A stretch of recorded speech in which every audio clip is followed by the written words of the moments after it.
yn ystod misoedd cyntaf fi'n fel bardd plant, mi fues i'n cynnal cyfres o weithiau yn yr amgueddfa yn Wrecsam. O'na arddangosfa yna ar hanes pêl-droed Cymru. A mynd hwnnw lot fawr o hwyl. Gen i atgofion melys iawn yn fanna o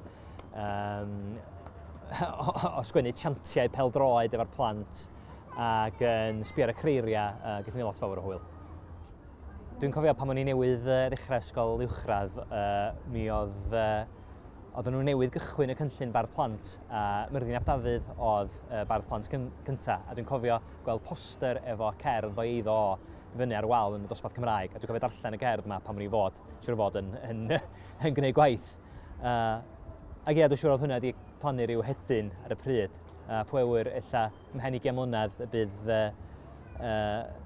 bydd na fardd plant fydd yn cofio darllen cerdd gen i neu gen un o'r Beirdd plant diweddar ar y wal ac bydd hynna wedi ysbrydoli nhw hefyd.